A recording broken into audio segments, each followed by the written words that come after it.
Welcome to another episode of Sports and Discourse with your host Derek Stevenson.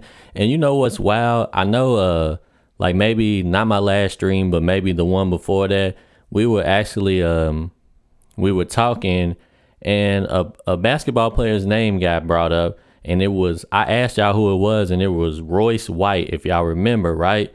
And he was the guy that I think we was talking about Terrence Jones, right? And how he got drafted to the Houston Rockets ahead of Terrence Jones, and he may be one of the reasons why Terrence Jones's career didn't really take off in the NBA, because the Rockets had too many forwards at the time. Well, my guy Dice Gilbert sent me a video of Royce White, and he had some interesting things to say about Kentucky. And if y'all don't remember him, he played at Iowa State. We played them in the NCAA tournament. But he says in this video clip that I'm about to show y'all that he was actually supposed to come to Kentucky the year before that and play with Enes Kanter, and then he would have been on our championship team. But the interesting thing about him too is he ended up quitting the NBA. I think he was afraid to fly on the airplanes, and he just I guess he was having too much anxiety from flying, and he just retired. So that was wild to me, because I'm not gonna lie to you. I love flying on airplanes. Like, I get it. If something happens and the plane go down, it's a wrap. But flying on an airplane is way more safer than driving in a car. So I would have probably stuck it out, especially to get NBA money. I would have just had to suck it up and fly. But anyways, I'm gonna play a clip of him explaining his story to Kentucky, and then after that, I'll show y'all some highlights of him, just in case y'all forgot who he is, and we'll talk about it a little bit. I had to transfer from the University of Minnesota, and I'll tell you this quick story too. This one's about John Calipari. So when I was first leaving the University of Minnesota, I was going to transfer to Kentucky. Right, and that's just unique in and of itself. Nobody leaves a Big Ten school who's, middle of the pack or bottom of the pack and gets to go to a school that's just won 3 national championships in the last 7 years. That's just unique by unique standards. But that was my circumstance. And I remember the deal was done. I liked John Calipari. I had come up through the circuit with John Wall and DeMarcus Cousins on the Nike circuit, LeBron camp, so on and so forth.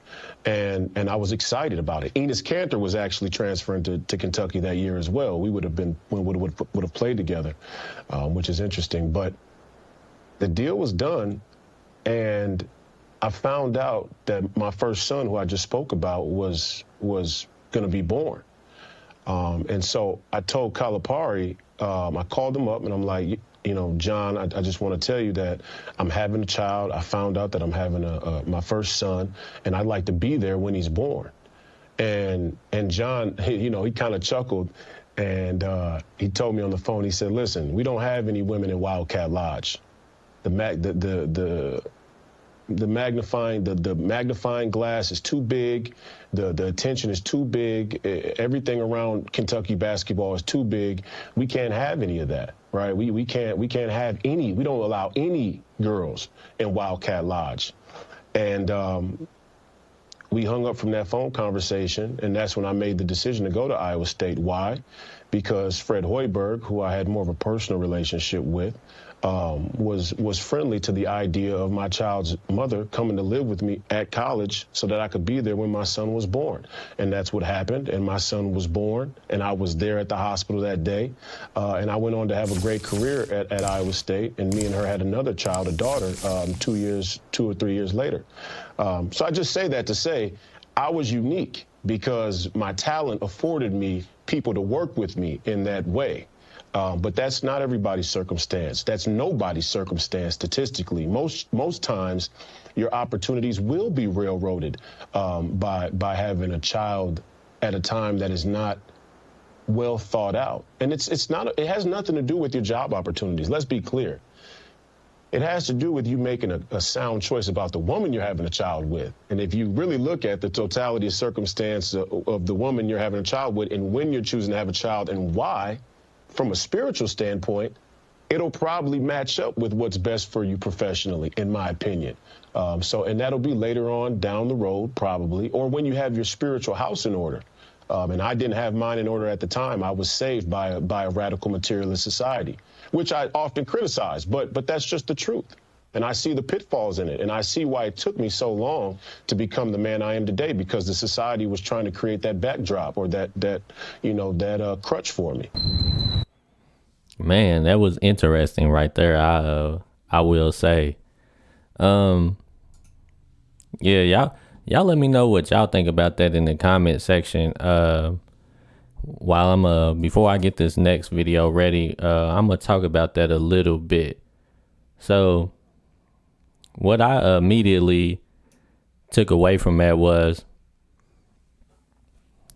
it just goes to show you how much John Calipari looks at Kentucky as like kind of a business, a NBA farm system, if you will. That kind of just basically solidified it, even though we already knew it, right? So we really didn't have to even hear that to know how they get down to Kentucky. But it still was interesting because this dude actually was a killer. Like he could hoop, man. Like, and when you see these highlights, if you forgot about Royce, you're going to quickly realize why he was the 16th pick in the draft. And I hate to say this, but even though we didn't get to have Enes Kanter actually play for Kentucky, if we would have had Josh Harrelson with all the jorts and everything, and then we would have had this dude, I think we might have went back to back. And it kind of saddens me a little bit because I feel like, man, like we was ready to go. We would have been ready to do something special with this kid on the team. But yeah, John Calipari told him, man, like, we do not get down like that. We don't do that over here. And I've heard a lot of stories like that. One of my good friends, his brother, was a real an excellent high school basketball player, and he was supposed to go play some college ball. And he ended up staying because he had a child. And so he didn't end up having a college basketball career. So like Royce was saying, that's a lot of people, when they make those type of decisions, their career is just over with. They don't get opportunities. Like he said, he was coming from Minnesota. He was blessed to get an opportunity to potentially play at Kentucky. And then out of nowhere, he has a child, and he's asking Calipari, like, yeah, man, I would love to be at Kentucky, but I got to bring my child and my child's mother with me. And Calipari was like, no, sir.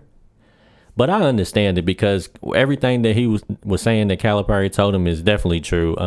Kentucky when you at Kentucky, you got a microscope on you. Like we always say, Kentucky ain't for everybody.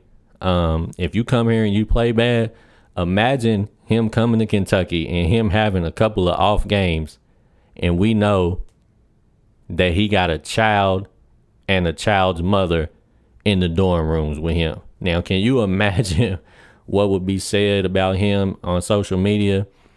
He's staying up late changing diapers. He's doing this. He's having too much sex with his baby mama. Like, it would just be crazy. It would be a dumpster fire. It would be a shit show. So I actually, I ain't mad at Calipari. I know he was an outstanding player, and we probably would have won the championship with him on the team. But I gotta salute Calipari, because you can't just you have to you kind of gotta. And I don't want to talk bad about him, because I don't want to say that like he doesn't have good character. He's probably an excellent human being. He probably was then. But Calipari's mission is to get the elite basketball players at Kentucky, try to win as much as they can while they're there, and send them to the NBA, right? So John Calipari's mission and what he had going on just didn't line up. Calipari doesn't want no distractions. He doesn't want any speculations or allegations to occur. So he's trying to keep everybody together and keep all the distractions out. And I know it does got to be difficult. And it kind of reminded me of like, how certain things have been happening this season, and they kind of been speaking out about the fans, kind of making it hard to play at Kentucky. And there's different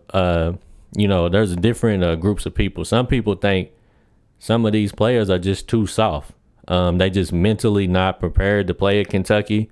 They think they know what it is to play at Kentucky, and then they get here and then they really see what it is and they just ain't ready for it. And then there are some people on the other side that just think social media is too toxic. They think the Kentucky fan base is too toxic. They think, we not supportive enough of some of our players, and that we are turning some of these kids away.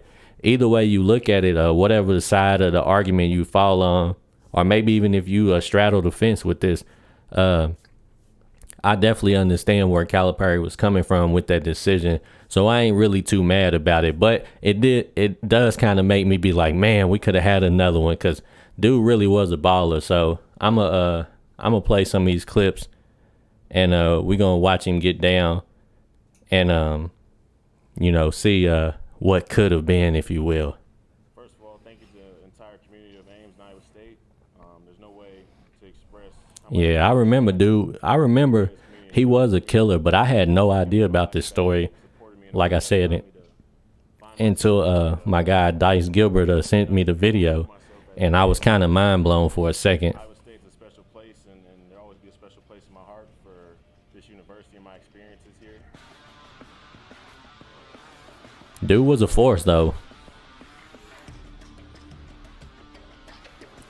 You even gonna see a couple of buckets of him dunking on like Terrence Jones and Anthony Davis.